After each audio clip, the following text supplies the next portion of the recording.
It was awful tasting medicine, but I guess the patient needed it. Sometimes life's going to hit you in the head with a brick. Don't lose faith. I'm convinced that the only thing that kept me going was that I loved what I did. You've got to find what you love. Beat time. Beat time. Hi, my name's Daddy. I play Clash of Clans sometimes. I've been farming for 3 years. My base is 100% farmed. I love farming. Is farming dead? I don't know. I mean, there's a lot of feeling out there that farming is dead, that Supercell's trying to kill farmers. I don't know if they are, actually. There's been some really interesting responses, or maybe fake responses from support about farming. But the feeling in general is that loot and economy is a concern to a lot of people. They feel as though that they're going to be forced to pay or build big armies. I wanted to see whether or not that's the truth. Your time is limited, so don't waste it living someone else's life. Don't be trapped by dogma, which is living with the results of other people's thinking. Don't let the noise of others' opinions drown out your own inner voice. Thank you, Steve. So, we're going to be attacking on a Sunday evening, UK time, with my Town Hall 9. It's important to note the defences, okay? So, 22 hours ago, so basically 22 hours ago I was hit by a Queen, then 3 Archers, then someone took 100,000 resources, then nothing, and then I got hit quite heavily by two attacks that took 300,000 resources in total. But the attacks that I've done, going back just 1 hour, so 27 minutes ago, there's a few stinkers in there as well. I mean, 40 minutes ago, 170 and 120,000 resources. Now, I'm not really going for anything in particular. I just want to get resources. You know, I'm not going for gold or elixir or dark elixir. This is just general barching. So the attack strategy that I'm using is something that we used to use day in and day out before. So we've got barch, but I've added in 6 wall breakers because so here's the thing, right? So there are more storages out there, but there are less collectors. And I want to talk to you about why I think, I've got the daddy theory about the collectors in a second.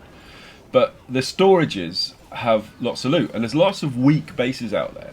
So what's happened, I believe, is that everybody has, as soon as the update came out, everyone thought, oh my god, I'm going to be destroyed if I'm up too high, so it's going to be better if I go down to gold and silver, and then I'm just going to go and attack, right? But what happened is everybody went down there. So there's, I'm trying to take Town Hall, by the way, because I'm trying to maintain Crystal 3.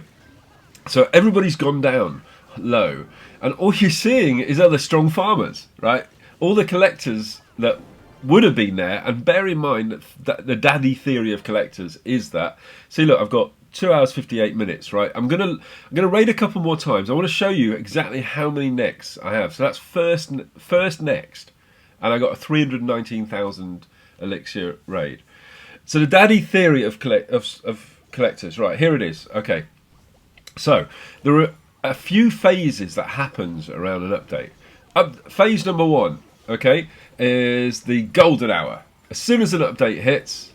In actual fact, there's a previous phase. The previous phase is everyone's saving up for the updates. So everyone's got loads of loot in their storages, but there's a lot of people that are online because people are starting to realise there's an update happening. So, maybe I'll go back to that inactive account that I had before. So there's less collector raids just before an update, but there's more storage raids because people are saving up loot. Okay, so that's phase 1. Phase 2 is golden hour. Very short space of time, just takes an hour. And that's when the counters that run everyone's account has a counter which every hour that you're on it increases, right? So the lower you're likely to see lower counter bases as you're searching. Basically what Supercell want you to do is to find people that are active because they want active people to be raiding active people. I don't know why, but that's the way it is. When an update happens, the database gets reset in terms of the counters. So we see a lot of bases that haven't been online for ages that just come to the surface. They get all used up within an hour because everyone's frantically farming. I found 6 million gold. 6 million gold this golden hour. It was insane. That was 45 minutes of raiding on boost. And then what happens is everyone who's come back to the game and has gained a bit more interest in the game is now out there raiding. And what you get is a lack of loot. Because people who weren't active before are now active, and they're actively playing before they get bored, and it's kind of a long tail. If you can imagine a graph, right? It peaks and then it gradually tails off. And what we're doing now, we're about a week and a half into the update, is we're waiting for those people to have given up. Now, I'm asking Supercell, has Supercell removed farming from Clash of Clans? Because I've seen several images of Supercell's reply from support being that yes, they have removed it. I've asked Supercell what does this mean. I think possibly what it means is that people in support are replying back thinking that farming is actually sniping and they're getting it wrong. Because I don't think that Supercell is trying to destroy farming in Clash of Clans. Okay, so there we go. A couple of nexts. So we're going to carry on nexting to try and find some loot. So yeah, so that's the theory. So you get a little peak in storages just before the update. You then get an insane hour of loot around collectors, and then you get the long tail. And we're right at the end of the long tail now. I think the problems that have happened right now. Oh, look at this! Remember, there's a fifth of the golden elixir and dark elixir in the town hall there.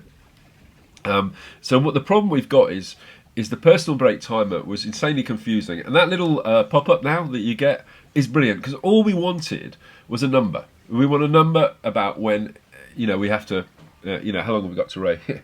How long have we got online? That's all we really want. It boils down to a simple number, and it was just too complicated, and I think that's really good.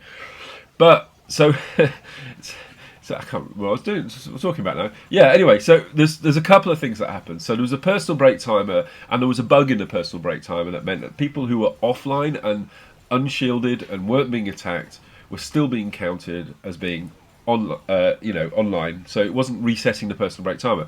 We've been told that's been fixed. We'll wait and see whether that's happened or not. Yay, got some resources. But the problem is compounded by the fact that people didn't understand the loot situation.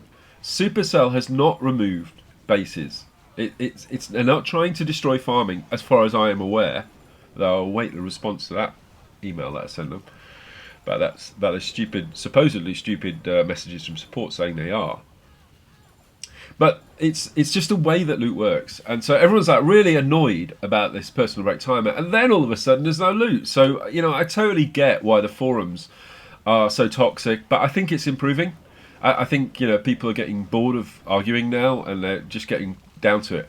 So, but the answer to the question about where is the Barchbull loot right now, in my opinion, is where other people are not, and that's around Crystal 3. I don't think there's an awful lot of people in Crystal 3 right now. So if you come right now, if everyone comes up, watches this video, comes up to Crystal 3, there won't be much loot. But if you want quick loot, come to Crystal 3. So there we go. So we're just going to finish this up. Remember, this was, what was this, the third or fourth next? I can't remember now. But there was hardly a next. So that's my theory about the loot that we're trying to gain. But the question was about how in actual fact played out with when we go offline, because we're raiding through shields. But what about if we're not under a shield? What I found was that most of the attacks that I had were people dropping cups on me, which is fine. I don't care about that. It pushes me up a little bit, but that's kind of makes up for the losses that I did when I'm farming. But what I found was I'm not being crushed. Maybe it's because it's a fairly maxed out Town Hall 9, but I'm not actually losing that much when I'm going, when going offline, truly offline, onto a shield. In fact, quite often I wasn't attacked at all, which is really strange because, I had a fair amount of loot. But I found this gem as well. So, I guess the thing is, I've been doing this for so long, I'm not paid by Supercell to hype or big up the update or say things that aren't truthful. And what I do think, in summary, is that there are a lot of people that are getting upset on the forums, and it's kind of a bit of a mob mentality, feeling as though things are wrong because other people are saying that they're wrong. So, in true Steve Jobsian style, we've got to look at ourselves, and we've got to try and do the best for ourselves and draw our own conclusions. People are upset, and people are angry. But once the anger's gone, people are going to figure out they do love the game, and let's just find out where we can find loot. Right now, it's in Crystal 3. Anyway, thank you very much indeed. Take care, and bye for now. Beat time.